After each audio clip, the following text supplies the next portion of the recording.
Hola, hoy veremos cómo fácilmente y rápidamente desactivar sonidos y vibraciones del toque de pantalla en Ylfone Armor 21.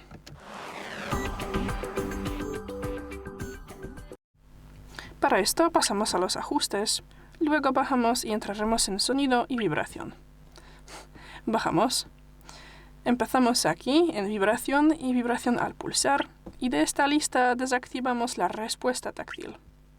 Luego salimos.